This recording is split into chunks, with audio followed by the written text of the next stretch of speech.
ये पहली बार तो है नहीं कि वहां पर कुंभ का मेला होने जा रहा है।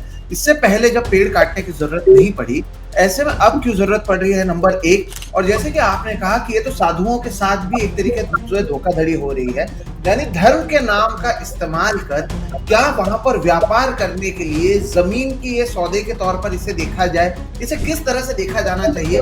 इससे पहले क्या कभी इतने पेड़ काटे गए हैं? क्योंकि ये पहली बार तो नहीं है कि वहां पर कुंभ हो रहा है। इसके पहले मतलब मैं खुद 1979 से कुंभ देखते आ रहा हूँ। उस वक्त मैं 13-14 साल का था, तब से मैं कुंभ देख रहा हूं। तो कभी भी ऐसा नहीं हुआ कि नासिक में एक पेड़ या एक टहनी काटी गई हो। कभी भी ये नहीं हुआ कि वो जो आपने रिजर्व की थी 300 एकड़ जमीन, वो कहां गई? उस रिजर्वेशन का क्या हुआ? उस रिजर्वेशन को किस किसने हटाया? मतलब बहाने पर उस रिजर्वेशन को हटाया गया कि ये 6 करोड़ लोग 4 बार शौच करने जाएंगे। तो 24 करोड़ बार किए हुए शौच की ड्रेनेज की आपके पास क्या अरेंजमेंट है? 30 लाख के लिए आज अगर नहीं हो पाता है, आज भी चोकिंग हो जाती है ड्रेनेज लाइंस, नदी में मिल जाता है वो पूरा मैल। 6 करोड़ जब आएंगे तब उसके ड्रेनेज के लिए, सैनिटेशन के लिए आपकी क्या व्यवस्था है? उसके लिए आप क्या कर रहे हो? कुछ नहीं। 40-45 लाख लोग आए तो नासिक में लाखों लोगों को आई इन्फेक्शन हुआ था। अब 6 करोड़ आएंगे तो क्या होगा? पिछले 2 कुंभ से ये हो रहा है कि पूरे शहर को बंद किया जाता है। कर्फ्यू, शहर के लोगों ने घर के बाहर नहीं निकालना चाहिए, ऐसी ऑर्डर इशू की जाती है। घरों के दरवाजे के बाहर, रास्ते पर जो घर है, जो पुराने मकान भी है, उनके बाहर बैरिकेडिंग करके रास्ते बंद किए जाते हैं। महाराष्ट्र पोल्यूशन कंट्रोल बोर्ड ने कहा था कि गोदावरी में यूरिया परसेंटेज 71% है। उस वक्त कहा था जब 50 लाख लोग आए थे, 45 लाख लोग आए थे। अब आप कह रहे हो 6 करोड़ आएंगे, तो एक अब वो 71% नहीं 710% बन जाएगा। इसका ये सबूत है, म्युनिसिपल कॉर्पोरेशन ने निकाला हुआ टेंडर इस बात का सबूत है कि लोगों को फंसाया जा रहा था। सिर्फ लोगों को नहीं, इस देश के साधुओं को भी फंसाया जा रहा है।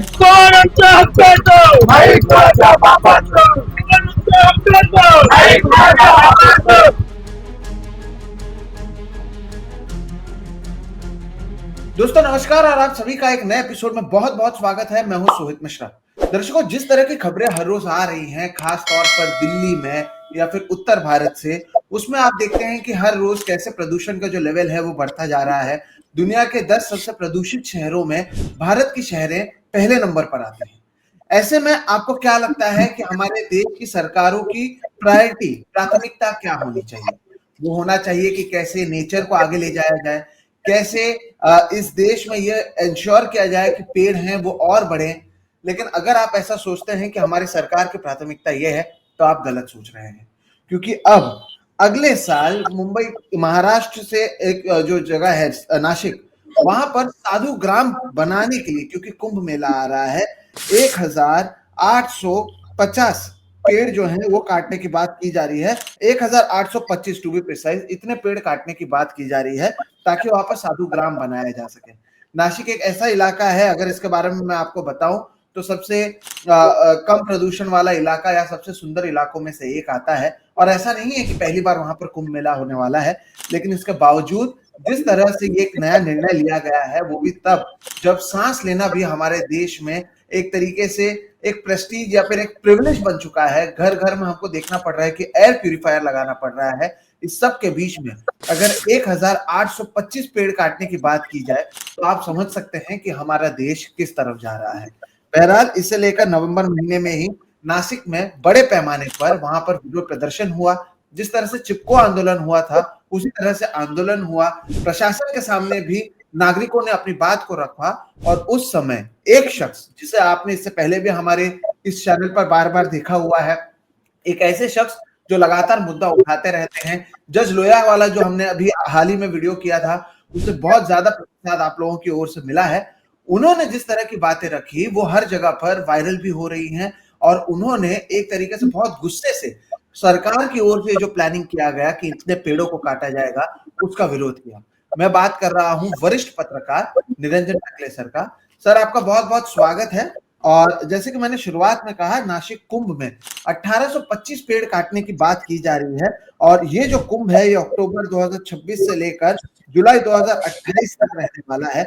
और इसके लिए तपोवन इलाके में, तपोवन इलाका वो है जिसके बारे में एक मान्यता है दर्शकों कि वहां पर भगवान राम गए थे तपोवन में, जब वो वनवास में थे, 14 साल के तपोवन में थे और गोदावरी में उन्होंने डुबकी लगाई थी, इसलिए वहां पर कुंभ का ये आयोजन भी किया जाता है। लेकिन 1825 पेड़ों को काटना ताकि लोगों को एकोमोडेशन वहां पर दिया जा सके, साधु ग्राम बनाया जा सके, ये किस तरह से एक सोल्यूशन या ये क्या प्रायोरिटी या ये क्या दर्शाती है हमारे सरकार, हमारे प्रशासन दिन रात पढ़ाई कर प्लान करने वाले आईएएस आईपीएस अधिकारियों के बारे में आज इस पर बात करेंगे। निरंजन टकले सर, आपका बहुत बहुत स्वागत है हमारे इस चैनल पर। जैसे कि मैंने शुरुआत में कहा कि ये जो पूरा मुद्दा है इसे लेकर आप पहले दिन से ना केवल वोकल हैं बल्कि नासिक में एक तरीके से देखा जा रहा है कि बड़े पैमाने पर लोग इसका विरोध कर रहे हैं। क्यों विरोध कर रहे हैं, किस तरह के खतरे आप इससे देखते हैं और ये क्या प्रायोरिटी सरकार और प्रशासन की भी दर्शाई जाती है कि हिंदुत्व के नाम पर भले एयर पोल्यूशन हो, पेड़ काटने की बात हो, सब कुछ मान्य है, हर एक चीज की जा सकती है, किस तरह से आप देखते हैं? जी देखिए, सबसे पहले तो ये जो 1825 पेड़ काटने की शुरुआत में बात हुई थी, तो नवंबर के पहले हफ्ते में महानगर पालिका ने, नासिक के म्युनिसिपल कॉर्पोरेशन ने इन पेड़ों के ऊपर मार्किंग की थी और उसके ऊपर नोटिस भी चिपकाए थे कि साधुग्राम बनाने के लिए इन पेड़ों को महानगर पालिका की तरफ से काटा जाएगा। तब तपोवन एक ऐसा एरिया है कि ये कंप्लीटली ग्रीन जोन है, 54 एकड़ का पूरा इलाका है और यहाँ पर अक्सर रोज सुबह और शाम लोग घूमने के लिए जाते हैं ताकि उनको वहां साफ हवा मिल सके, ऑक्सीजन मिल सके और बहुत बड़ी बायोडाइवर्सिटी वहां पर है। जैव विविधता जो हम बोलते हैं वो बहुत बड़ी है और सालों पुराने वो सारे पेड़ है। इसके ऊपर जब लोगों की तरफ से ऑब्जेक्शंस आने लगे और लोगों का गुस्सा जब समझ में आने लगा, तब महानगर पालिका ने कहा कि हम 24 नवंबर को इसकी एक जन सुनवाई रखेंगे। उस जन सुनवाई में भी मैं वहां पर शामिल हुआ था और हमारा उनको ये कहना था, क्योंकि नासिक के जो गार्डियन मिनिस्टर है वो नासिक में रहते नहीं है, वो नासिक के है ही नहीं। उन्होंने ऐसा कहा था कि, और उनको एक असंवैधानिक पद दिया गया है, वो टेक्निकली गार्डियन मिनिस्टर भी नहीं है, उनको कुंभ मेला मंत्री कहा गया है। अब कुंभ मेला मंत्री नाम की कोई संवैधानिक मान्यता नहीं है, तो ऐसे एक पद पर वो जो है, उन्होंने गिरीश महाजन, उन्होंने ये कहा कि इन 1800 पेड़ों के बदले में हम दूसरी जगह पर 18,000 पेड़ लगाएंगे, एक के बदले 10 पेड़ लगाएंगे। तब मैंने ये बात कही कि 18,000 पेड़ लगाने के लिए आपके पास जहां जगह है वहीं आप साधुग्राम को बसाइए, आपको एक भी पेड़ यहां पर काटना नहीं पड़ेगा। 1800 पेड़ों को जितना जगह लगती है उतने में अगर आपका साधुग्राम बन रहा है तो उस दूसरी जगह पर साधुग्राम बसाइए और 16,000 पेड़ भी लगाइए वहां, क्योंकि 1800 की जगह में आपका साधुग्राम हो रहा है। सही बात। तो आप उस तरह से कीजिए। तो वो पूरी जनसुनवाई हुई 24 नवंबर को। जनसुनवाई होने के बाद 2 दिन बाद मुझे कुछ कागज मिले, जो कागज में दिखाऊंगा भी। ये म्युनिसिपल कॉर्पोरेशन ने ये टेंडर निकाला और ये टेंडर निकाला था 14 नवंबर को, मतलब जनसुनवाई के 10 दिन पहले म्युनिसिपल कॉर्पोरेशन ने ये टेंडर निकाला था। ये टेंडर कहता है कि development of MICE hub at Sadhugram, मतलब साधुग्राम की जगह पर माइस का हब बनाया जाएगा। अब ये माइस क्या है, तो यहां पर मीटिंग्स, इंसेंटिव्स, कॉन्फ्रेंसेस और एग्जीबिशन का ये एक हब वहां पर बनाया जाएगा, कंस्ट्रक्ट किया जाएगा, जिसमें ऑडिटोरियम्स होंगे, कॉन्फ्रेंस हॉल्स होंगे, एग्जीबिशन सेंटर्स होंगे, एग्जीबिशन के लिए हैंगर्स होंगे, एक कुछ लाख स्क्वायर फीट का एक रेस्टोरेंट वहां पर होगा। ये सारी चीजें रखी। इसके अलावा, और ये 35 एकड़ पर, मतलब आज जो तपोवन है वो 54 एकड़ का है, वहां उसमें से 35 एकड़ पर म्युनिसिपल कॉर्पोरेशन ये बनाएगी। ये 14 नवंबर को टेंडर निकाला, इसका 21 नवंबर को म्युनिसिपल कॉर्पोरेशन ने ऑनलाइन जूम पर एक ये भी कर लिया, बिडिंग का भी प्रोसेस कर लिया और 21 नवंबर को ये बिल्डिंग का प्रोसीजर करने के बाद 24 को ये जन सुनवाई कर रहे हैं, और जन सुनवाई में ये कह रहे हैं कि नहीं, हम कम से कम पेड़ काटेंगे। आपने तो 220 करोड़ का टेंडर निकाला हुआ है 35 एकड़ की जमीन सफा चाट करने के लिए। तो ये जो पूरा कहा जा रहा था, ये कंप्लीटली गलत था। लोगों को मतलब चीट किया जा रहा था। इसका ये सबूत है, म्युनिसिपल कॉर्पोरेशन ने निकाला हुआ टेंडर इस बात का सबूत है कि लोगों को फंसाया जा रहा था। सिर्फ लोगों को नहीं, इस देश के साधुओं को भी फंसाया जा रहा है, क्योंकि ये इतने पुराने वृक्ष है वहां पर।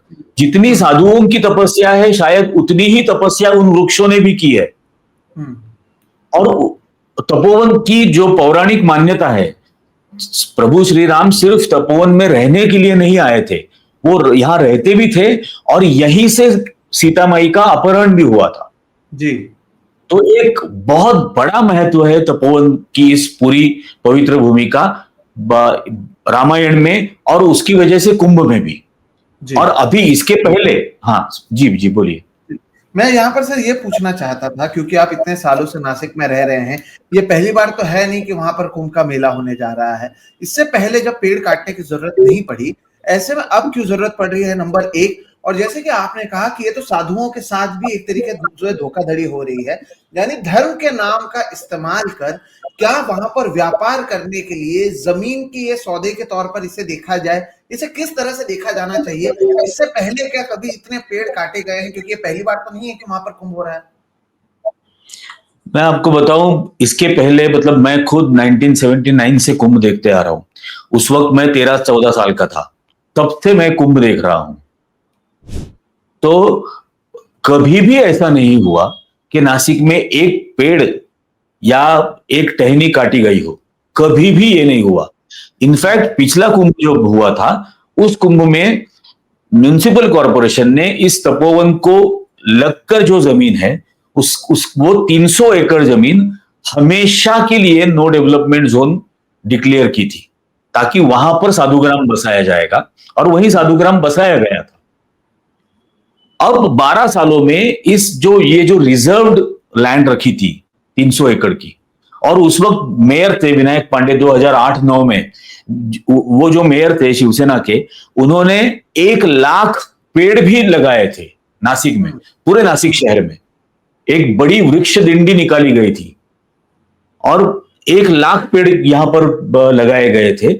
और ये साधुग्राम, ये तपोवन वैसे ही रहेगा जैसा था, इसकी पूरी कोशिश उस वक्त की गई थी, और वो जो रिजर्व लैंड रखी थी। अब मेरा वही सवाल है कि वो जो आपने रिजर्व की थी 300 एकड़ जमीन, वो कहां गई?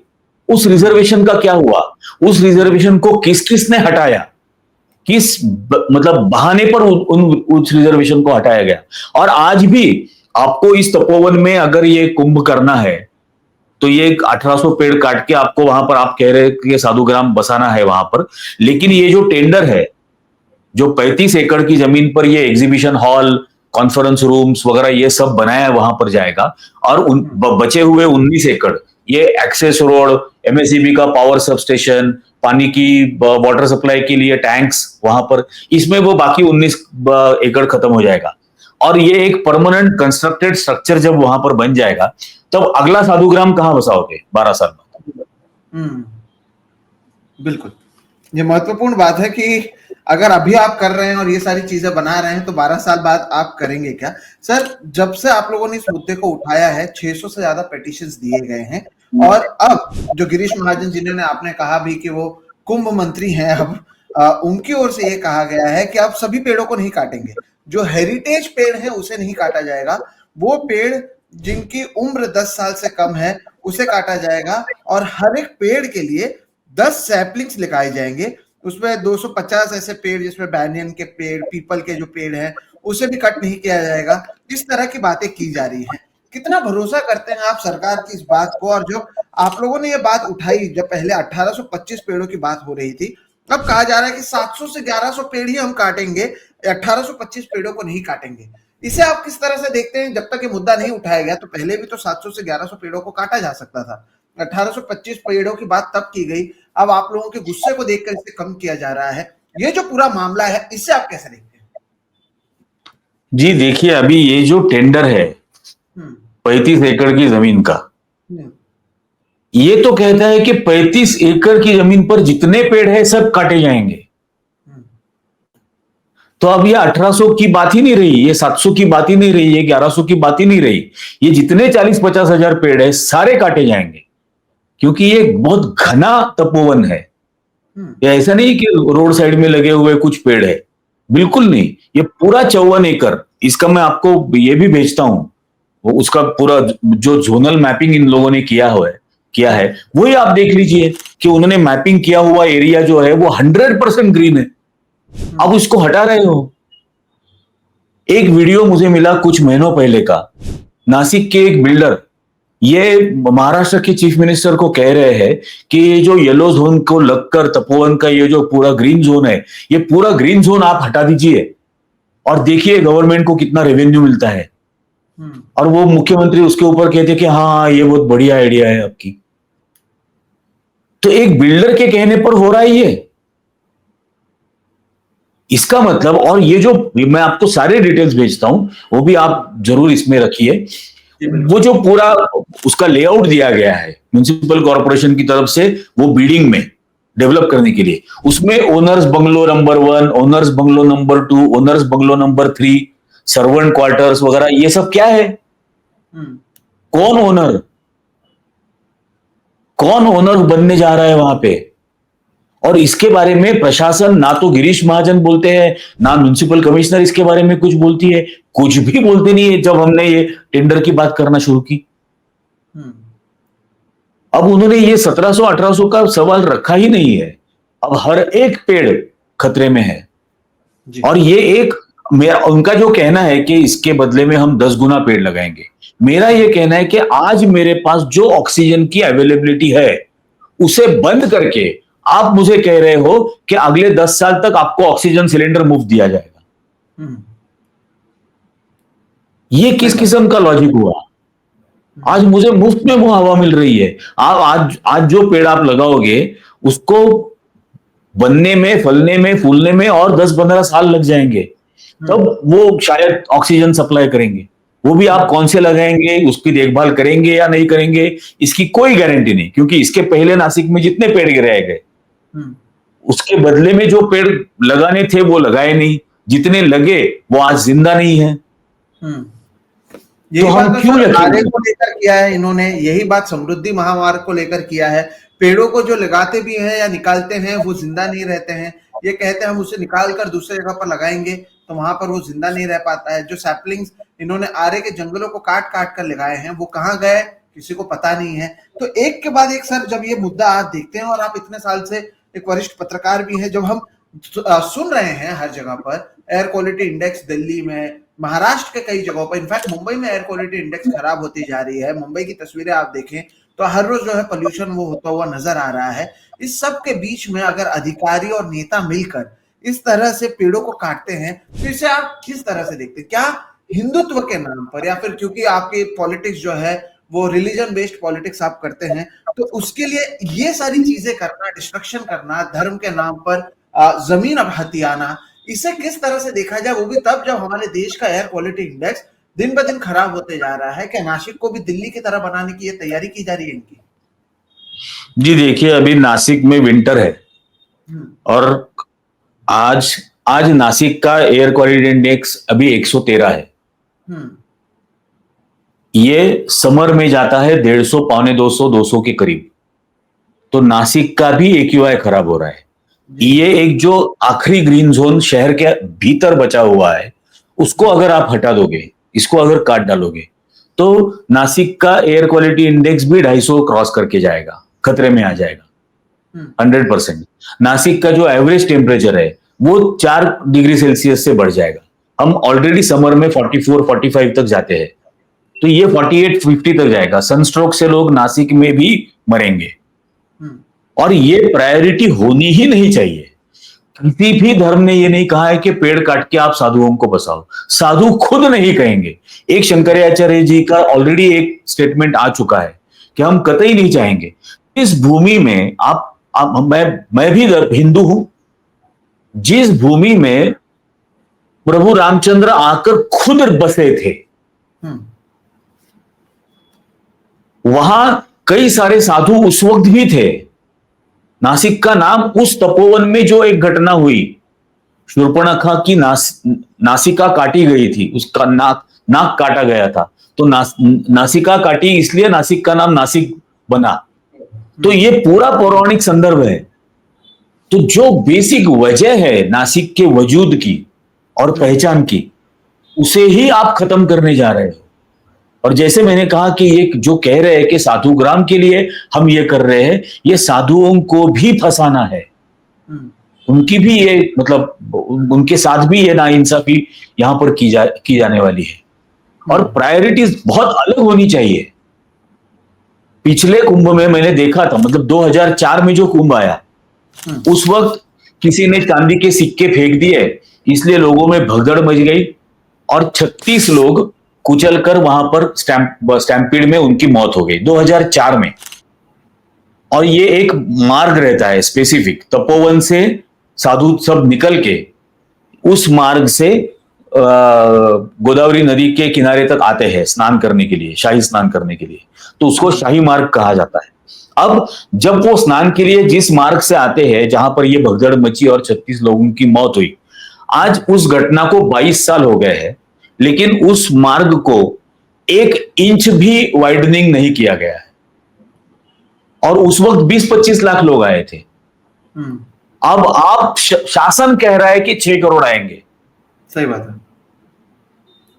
तो प्रायोरिटी क्या होनी चाहिए कि वो एक बहुत प्रशस्त मार्ग होना चाहिए लोगों को जाने के लिए, वहां पर श्रद्धालुओं को जाने के लिए।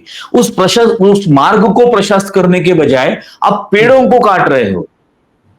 नासिक में पिछले कुंभ में ये आई इन्फेक्शन की बीमारी आई थी, 40-45 लाख भाविक यहां पर आए थे और आई इन्फेक्शन की बीमारी आई थी। नासिक की पॉपुलेशन है 30 लाख, नासिक शहर की। अब 30 लाख की पॉपुलेशन में आप 6 करोड़ लोग लाने वाले हो। ये 6 करोड़ एडिशनल इंफ्रास्ट्रक्चर पर जो बोझ बनेगा, मैंने इतने सिंपल टर्म्स में उनको पूछा था कि ये 6 करोड़ लोग 4 बार शौच करने जाएंगे, तो 24 करोड़ बार किए हुए शौच की ड्रेनेज की आपके पास क्या अरेंजमेंट है? 30 लाख के लिए आज अगर नहीं हो पाता है, आज भी चोकिंग हो जाती है, ड्रेनेज लाइंस नदी में मिल जाता है वो पूरा मैल।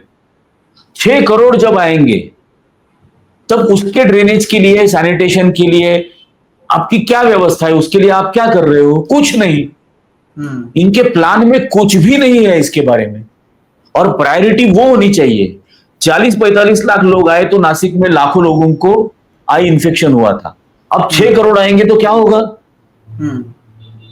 एक तरफ आप एनवायरनमेंट खत्म कर रहे हो, दूसरी तरफ आप एक मतलब बीमारी फैले या बीमारी को ना रोका जाए, इसके लिए आप कुछ नहीं कर रहे हो।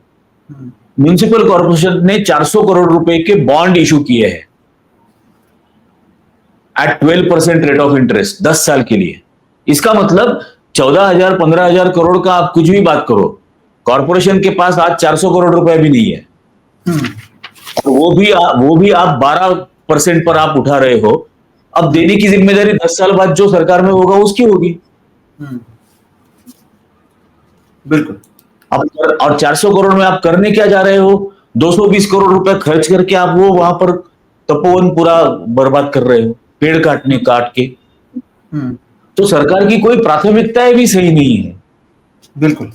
और सर, जैसे कि आपने आपके भाषण के दौरान भी कहा कि ये तो पेड़ों को भी बांट रहे हैं, आपने कहा कि पेड़ में भी जातिवाद ला रहे हैं। ऐसा क्यों कहा आपने? आपको क्यों वहां पर आप इतने गुस्से में इस बात को कहते हुए नजर आए थे? क्या ऐसी बातें हैं इसमें लिखी हुई जिसकी वजह से आपने ये बातें कही कि सरकार तो पेड़ों को भी जात जात में बांटती हुई नजर आ रही है? देखिए, ऐसा हुआ कि म्युनिसिपल कॉर्पोरेशन के जो कमिश्नर है, उन्होंने एक स्टेटमेंट दिया था। उन्होंने कहा था कि हम पारंपरिक वृक्ष नहीं काटेंगे, अपारंपरिक वृक्ष काटेंगे, और जो फॉरेन ट्रीज है उनको हम काटेंगे। अब पहली बात तो तपोवन में जो वृक्ष है उसमें आप पारंपरिक और अपारंपरिक कह रहे हो, मतलब बबुल का ट्री होगा, काशीद का ट्री होगा, पेड़ होगा, तो उसको आप काटेंगे। ये इंडियन ट्रीज है, ये फॉरेन ट्रीज नहीं है। बबुल, वहां बबुल वन था उस तपोवन में, एक पूरा वन था जो बबुल के ट्रीज पेड़ वहां पे थे। तो लेकिन आप वहां रखोगे क्या, कि बनियान ट्रीज रखोगे, पीपल का पेड़ रहने दोगे, आम का रहने दोगे, तो ये आप रखोगे। और बबुल मतलब उसकी कोई यूटिलिटी नहीं है या उसकी कम यूटिलिटी होगी, तो उसमें आप कास्टिज्म ला रहे हो। ऑक्सीजन तो वो भी देता है लोगों को, आप उसको काटने जा रहे हो। और फॉरेन ट्रीज वहां पर जो लगे, जो ट्री प्लांटेशन बाद में उसमें उस एरिया में जहां कुछ जगह दिखी वहां पर ट्री प्लांटेशन हुआ। ट्री प्लांटेशन म्युनिसिपल कॉर्पोरेशन की परमिशन से होता है। म्युनिसिपल कॉर्पोरेशन प्लांट देती है, म्युनिसिपल कॉर्पोरेशन ट्री गार्ड देती है, तब जाकर लोग प्लांटेशन करते हैं। म्युनिसिपल कॉर्पोरेशन ने प्लांट अगर फॉरेन ट्रीज के दिए, लोगों ने तो नहीं लाए, म्युनिसिपल कॉर्पोरेशन ने वो दिए। अब वो देने के बाद लोगों ने प्लांटेशन किया, वो प्लांटेशन करने के बाद वो पेड़ बड़े हुए। अब बड़े होने के बाद आप ये कह रहे हो कि ये 9 साल का है इसलिए हम काट देंगे। दूसरी बात, ये जो पेड़ों की उम्र तय करने की जो एक्सपर्टीज है, वो म्युनिसिपल कॉर्पोरेशन में एक भी आदमी के पास नहीं है। Nobody has that expertise कि वो उम्र तय करेगा। और अगर वो पेड़ मुझे ऑक्सीजन, मेरा मत कहना इतना ही है, वो पेड़ वो अगर ऑक्सीजन दे रहा है तो आप क्यों काट रहे हो? और उसके लिए आपके पास पर्यायी दूसरी व्यवस्था है। तो यानी जिस जगह इन पेड़ों को काटे बिना भी सारी चीजें अच्छे से की जा सकती हैं, लेकिन जो सरकार ने ये 4,000 करोड़ का इंफ्रास्ट्रक्चर वर्क और 2,000 करोड़ रुपया एडिशनल इंफ्रास्ट्रक्चर वर्क के लिए 6,000 करोड़ रुपए खर्च किए हैं, और ये जो 300 एकड़ का एकोमोडेशन प्लान बनाया है, इसमें पेड़ों को बचाते हुए भी सारी चीजों को किया जा सकता है अगर सरकार चाहे तो। 100% किया जा सकता है, क्योंकि आज तक हुआ है। ऐसा नहीं है कि ये पहली बार कुंभ होने जा रहा है। इतने सालों से एक भी पेड़ काटे बिना कुंभ हुआ है। इतना ही नहीं, पहले तो कुंभ मैंने खुद देखे हैं। मैं रास्ते पर न्यूज़पेपर बेचा करता था। 1979 में जब कुंभ हुआ था, मैं रोजाना 20-25 पेपर बेचा करता था, न्यूज़पेपर। हम कुंभ के दौरान 200, 250, 300 पेपर बेचने लगे थे, क्योंकि लोग ज्यादा आए थे, उनको पढ़ने के लिए न्यूज़पेपर चाहिए थे और वो लेते थे। तो यहाँ के व्यवसाय में वृद्धि हुई थी। चाय बेचने वाला होगा, वड़ा पाव बेचने वाला होगा, छोटे छोटे रेस्टोरेंट्स होंगे, उनके व्यापार में वृद्धि हुई थी। पिछले 2 कुंभ से ये हो रहा है कि पूरे शहर को बंद किया जाता है। कर्फ्यू, शहर के लोगों ने घर के बाहर नहीं निकालना चाहिए, ऐसी ऑर्डर इशू की जाती है। घरों के दरवाजे के बाहर, रास्ते पर जो घर है, जो पुराने मकान भी है, उनके बाहर बैरिकेडिंग करके रास्ते बंद किए जाते हैं। एक भी शहर का नागरिक घर से बाहर नहीं निकल पाएगा। इसकी पूरी व्यवस्था प्रशासन करता है। तो इसका हमारी इकोनॉमी में तो एक नए रुपए का मतलब मुनाफा नहीं हो रहा है, बढ़ावा नहीं मिलने वाला है, एडिशन नहीं हो रही है। जो हो सकता है वो सिर्फ इंफ्रास्ट्रक्चर की बढ़ोतरी हो सकती है, लेकिन उसके लिए कुछ कर ही नहीं रहे। जो मैंने कहा कि ड्रेनेज के लिए आप कुछ करो, वाटर सप्लाई के लिए करो, इलेक्ट्रिसिटी प्रोवाइड करने के लिए कुछ एडिशनल करो, सैनिटेशन के लिए कुछ करो, तो इसके बारे में तो कुछ नहीं किया जा रहा है। जी सर, क्या आप इसे एक पॉलिटिकल मूव भी देखते हैं? क्योंकि ये देखा गया कि 2025 में प्रयागराज में कुंभ हुआ था, वहां पर भी भगदड़ मची थी, कितने लोग मरे, और रिकॉर्ड सरकार ने भले ही कुछ भी कहा होगा, कम से कम 82 लोगों की मौत हुई है, ये तो हमने देखा है। कम से कम, उससे ज्यादा हालांकि मरे हैं, भले ही सरकारी आंकड़े कुछ भी कहें। तो इस बार क्योंकि ये मामला अब देवेंद्र फडणवीस बनाम योगी आदित्यनाथ हो गया है, और एक तरीके से ये ऐसा भी देखा जाता है कि ये दोनों 2029 के कंटेंडर हैं, तो इसलिए चाहे जो डिस्ट्रक्शन, जो सारी चीजें करना पड़े, वो करते हुए कैसे हम बेहतर मैनेजमेंट कर पा रहे हैं, उससे कैसे पैसे निकाल पा रहे हैं, इसका एक पॉलिटिकल मोटिव आप देखते हैं? इसके पीछे के पॉलिटिकल मोटिव को आप किस तरह से देखते हैं, अगर ये भी आप बता सकें। नहीं, ये पॉलिटिकल मोटिव जरूर उनका होगा इसमें, क्योंकि पॉलिटिशियन ये एक ऐसी जमात है जो हर चीज को फायदे के लिए भुनाना चाहती है। तो फडणवीस भी चाहेंगे कि नासिक के कुंभ में वो इसका पूरा पूरा पूरा फायदा ले। अब उन्होंने पहले ही नासिक में आकर अनाउंस कर दिया कि पहला स्नान जो होता है, जिसे शाही स्नान कहा जाता था, उसे नासिक में अमृत स्नान कहा जाएगा, इसे शाही स्नान नहीं कहा जाएगा। तो इसको उन्होंने पोलराइज करने के लिए इस किस्म के ये करना, वक्तव्य करना शुरू कर दिया। फिर उन्होंने कहा कि नासिक का कुंभ 26 महीने चलेगा। 26 महीने। अब ऐसा कभी भी नहीं हुआ है। 18 महीने मैक्सिमम होते थे, वो भी सिंहस्थ कुंभ मेला जो 12 साल में एक बार होता है, इफ आई एम नॉट। हाँ, तो अभी ये कह रहे हैं कि 26 महीने तक ये चलेगा, 2028 तक चलेगा, क्योंकि 2029 में चुनाव आने वाले हैं। तो शायद उसके लिए इनका पूरा ध्यान उसके लिए रहेगा। लेकिन मेरा ये कहना है कि आपकी जो भी पॉलिटिकल एम्बिशंस है, उसकी कीमत हम क्यों चुकाएं? इस शहर के नागरिक, उसकी कीमत हमको हमारी हेल्थ से कॉम्प्रोमाइज करना पड़ेगा, हमारी इकोनॉमी से हमको कॉम्प्रोमाइज करना पड़ेगा। उतने दिन, जितने दिन ये यात्राएं निकलेंगी, जितने दिन ये पर्वणी मनाई जाएगी, उन दिनों में पूरा शहर की इकोनॉमी बंद रहेगी। इसके अलावा बहुत सारे प्रॉब्लम्स क्रिएट होंगे, लॉ एंड ऑर्डर की प्रॉब्लम्स क्रिएट होंगे, क्योंकि इतनी बड़ी तादाद में जब लोग आ जाएंगे,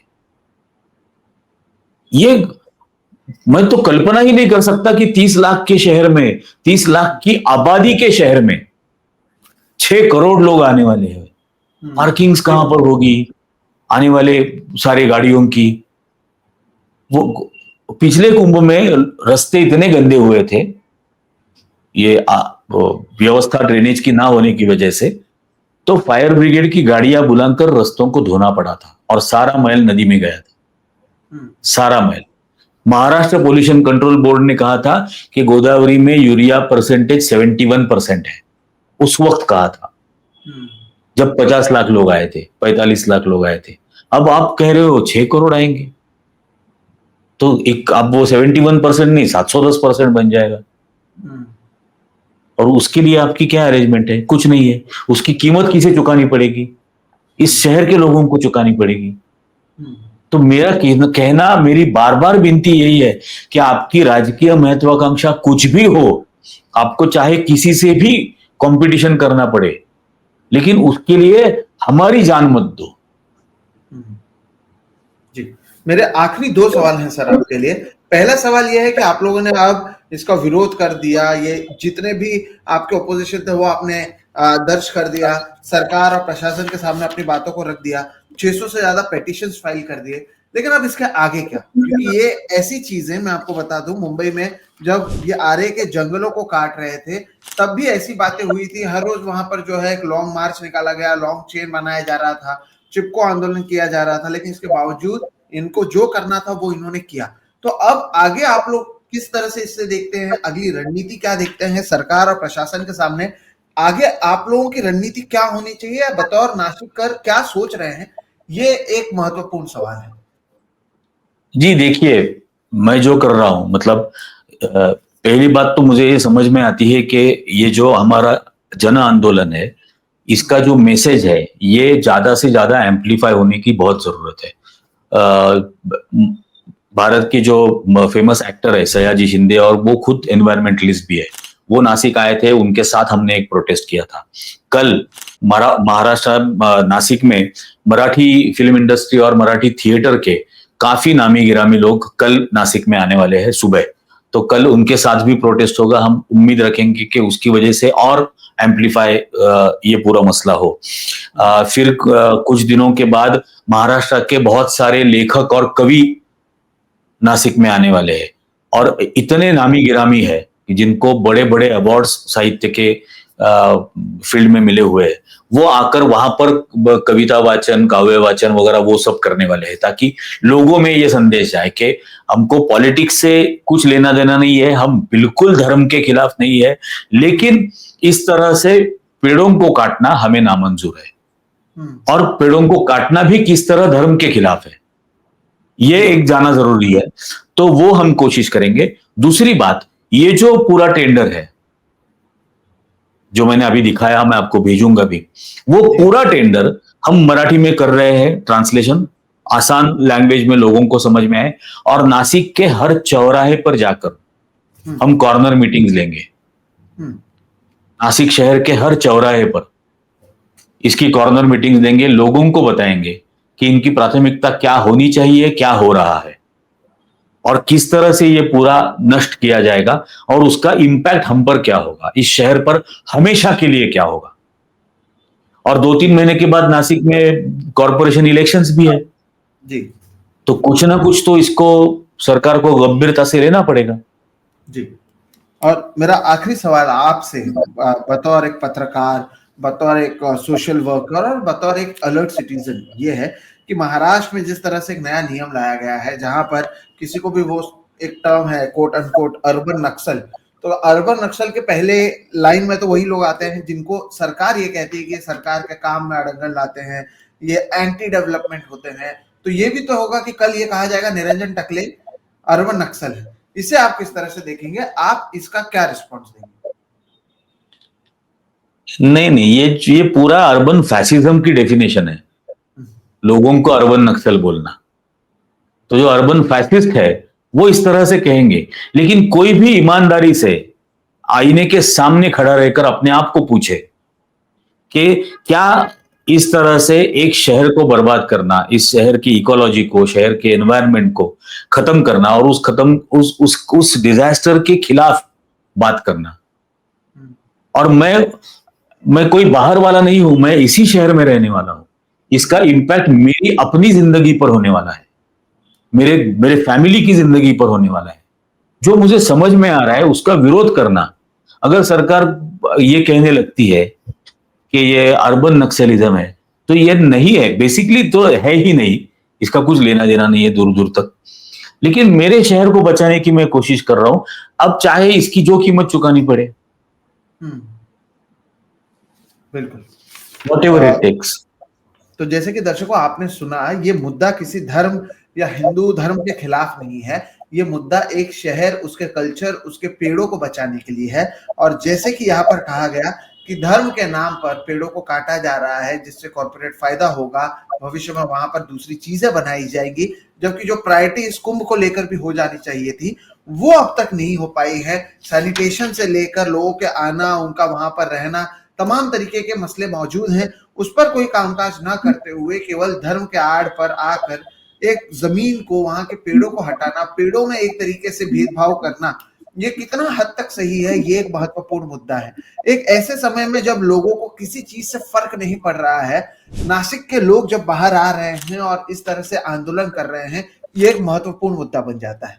और ऐसे में ये मुद्दा हर जगह पर पहुंचना चाहिए। इसलिए मुझे लगा कि जो इस मुद्दे को लेकर लगातार बात कर रहे हैं, लगातार इस मुद्दे को उठा रहे हैं निरंजन टकले सर, उनसे बातचीत कर आपको गंभीरता इस मुद्दे की क्या है, इसका कितना परिणाम पड़ेगा, पहले से हमारे शहरों की कैसी परिस्थिति है वो और कितनी खराब होगी, और ये पढ़ाई लिखाई कर आईएएस अफसर बने हुए लोग, उनके पास कोई प्लानिंग कैसे नहीं है, इन तमाम मुद्दों पर आज हमने बातचीत करने की कोशिश की है।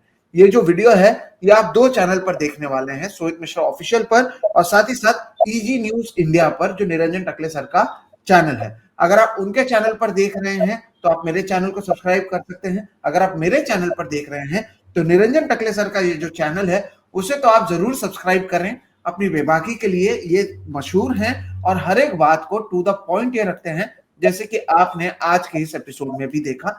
मैं उम्मीद करता हूं कि इसके जरिए आप इसकी गंभीरता, इस पूरे मुद्दे का कितना इंपैक्ट होगा और कैसे हमारे जो नेता हैं उन्हें वोट और उनके कॉर्पोरेट और बिल्डर लॉबी के आगे और कुछ दिखता नहीं है, चाहे वो बात धर्म की ही क्यों ना हो। इन तमाम मुद्दों पर आज निरंजन टकले सर ने बड़ी दावे जो भी किए, वो हर एक चीज मुद्दों को जब रखा उसे to the point with proof रखा है, और ये एक महत्वपूर्ण बात होती है।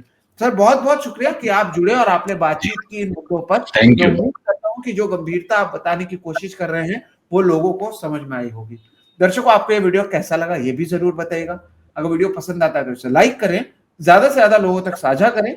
साथ ही साथ अगर आपने अब तक मेरे इस चैनल सोहित मिश्रा ऑफिशियल को सब्सक्राइब नहीं किया है, या फिर निरंजन टकले सर के चैनल इजी न्यूज इंडिया को सब्सक्राइब नहीं किया है, तो वो भी कर लें।